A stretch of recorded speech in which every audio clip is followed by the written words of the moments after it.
Everyone is talking about GLP-1 drugs right now.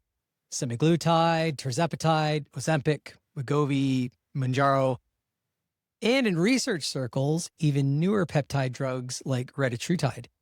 Now, the public conversation is almost always the same among these class of drugs. How much weight did people lose? But that is actually the laziest version of the conversation that you can have among all of these relatively powerful drugs. Because losing weight and improving body composition are not the same thing.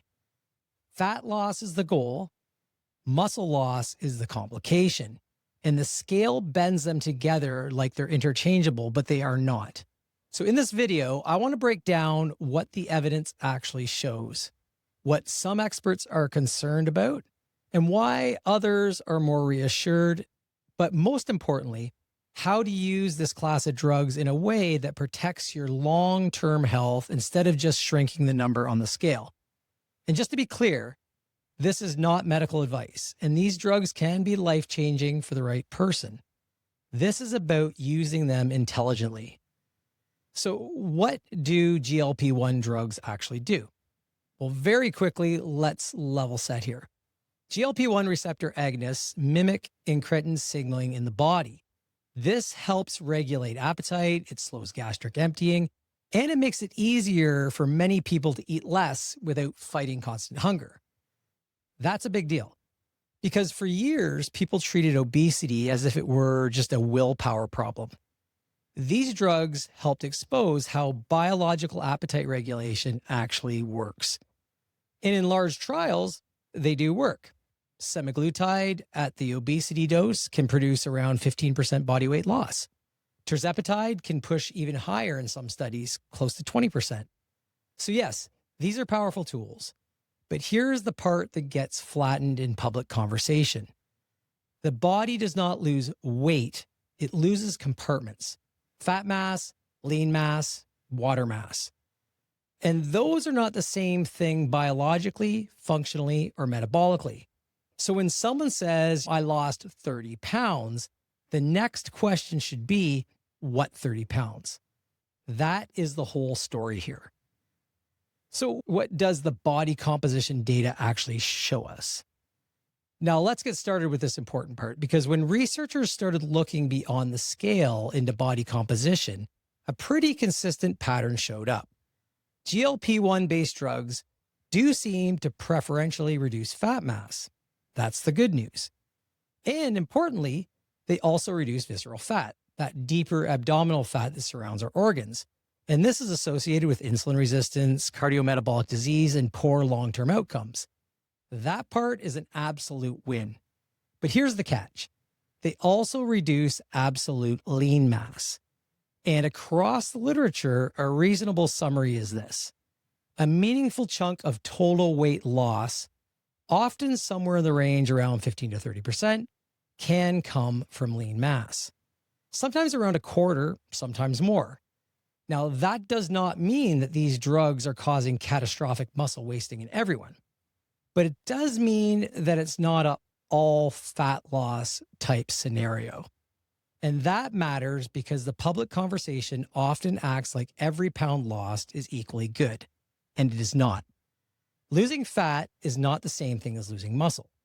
Losing stored energy is not the same thing as losing physical reserve.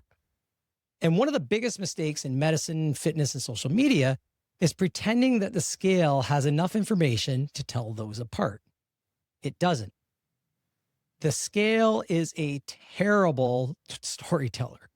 It tells you that something changed, but it does not tell you whether that change was good. So some people should be worried about muscle loss, and this is where the conversation gets nuanced, because there are really two ways to frame the current evidence. The first frame is concern, and that concern is not irrational. Some studies and some subgroups have shown that lean mass can make up a surprisingly large share of the total weight loss when you're on these drugs. And that matters even more in older adults. But it matters most in people who are already sedentary. It matters more in people who are already close to frailty or sarcopenia. And it matters more in people who are losing weight quickly without doing anything to preserve muscle. Because muscle is not cosmetic tissue. Muscle is metabolic tissue. Muscle is functional tissue.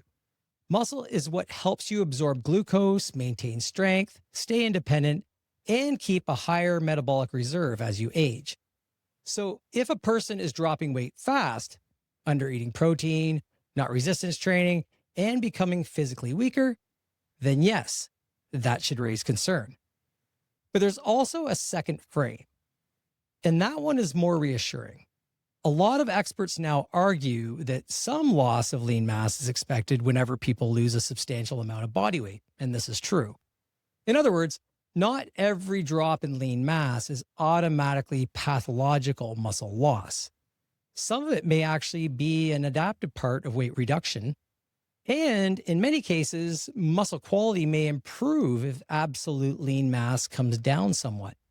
Less fat infiltration, better insulin sensitivity, better movement, better function. So both things can be true at once. Yes, some lean mass is being lost. And yes, many patients are still becoming metabolically healthier overall. That is why the right question is not, do GLP-1s cause muscle loss, yes or no? That question is too crude. The better question is in who, how much, under what conditions, and what are we doing to protect function while the weight is coming off?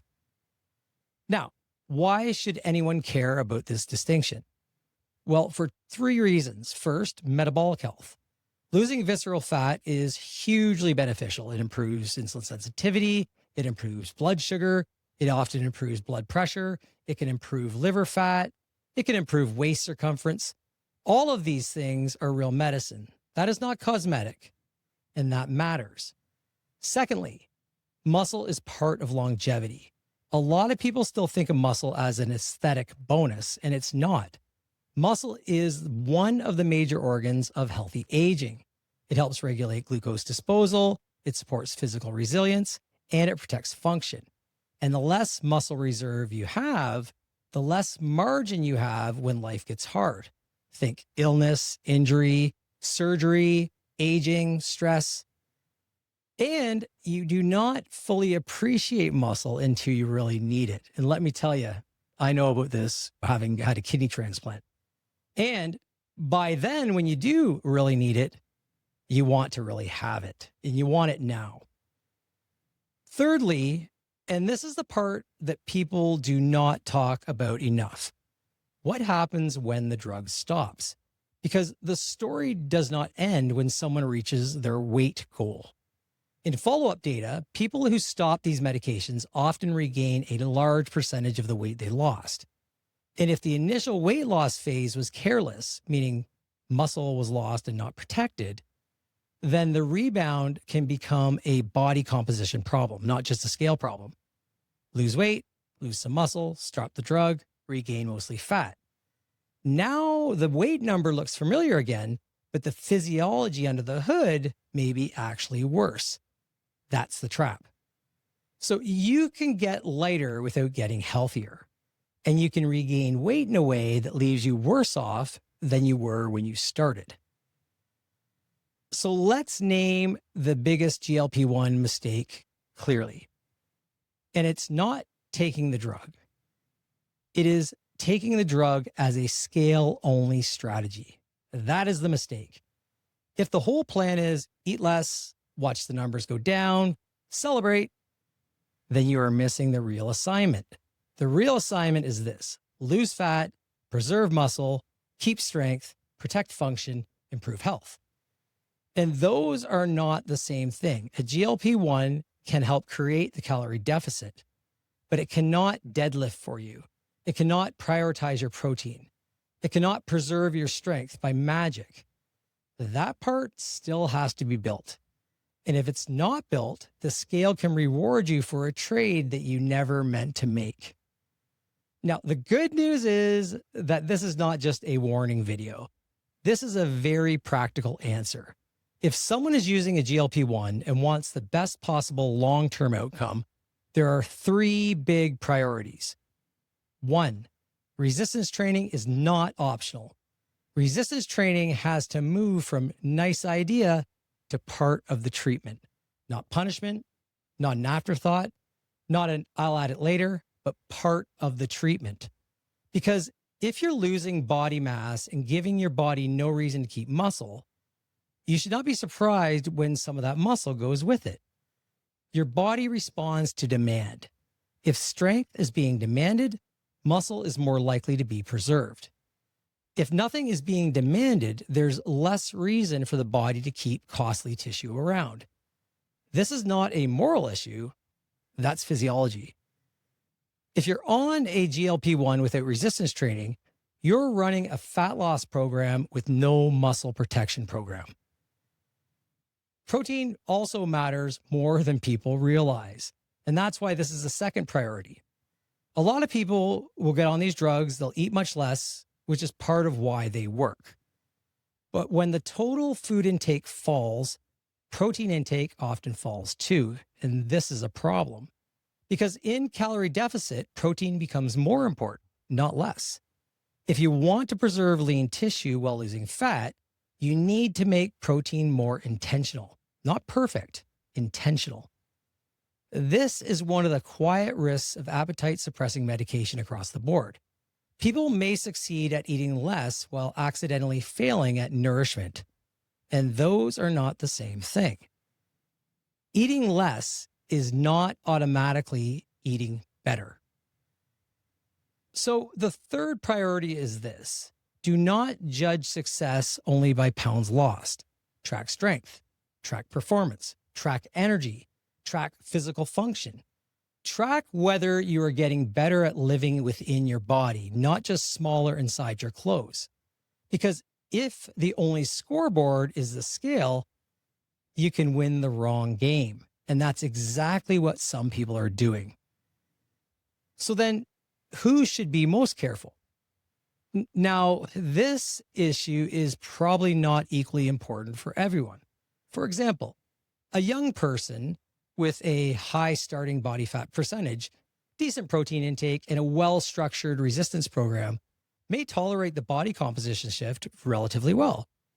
But there are groups that deserve more caution: older adults, people with low baseline muscle mass, people who are already close to frailty, people recovering from illness, people who are largely sedentary, and people whose appetite drops so much that they're barely eating enough to support basic recovery and training.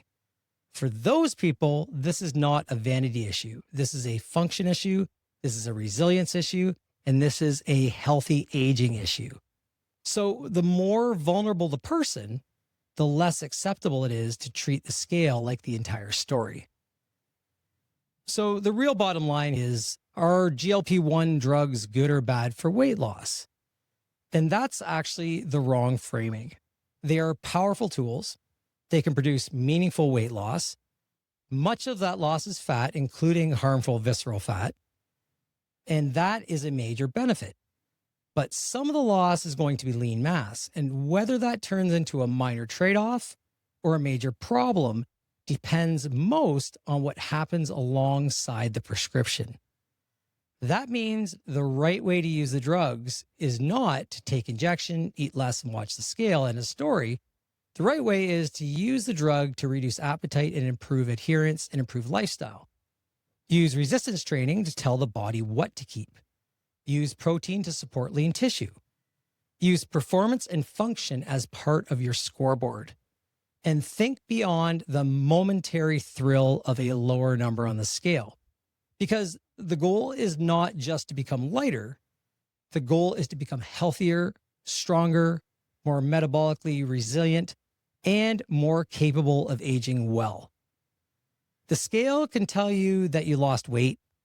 It cannot tell you whether you protected the parts of you that matter the most. So here's the takeaway. GLP-1 drugs can be incredibly effective. For many people, they are a genuine medical breakthrough. But the biggest GLP-1 mistake is not taking the drug. It's losing muscle while celebrating the scale.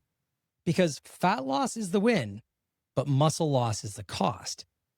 And if you do not actively manage that trade, the scale may congratulate you for progress that is more complicated than it really looks. So the better question is not, how much weight did you lose? It is, what kind of weight did you lose? And what are you doing to make sure that answer gets better, not worse, over time? If you got value from this, please subscribe and send this to someone who thinks every pound loss is automatically a pound won. It couldn't be further from the truth, because in medicine, in fitness, and in aging, it's just not true. Thank you for tuning in to the Vitality Manifesto podcast. Please subscribe, like, and comment if you have any questions, and we'll see you in the next episode.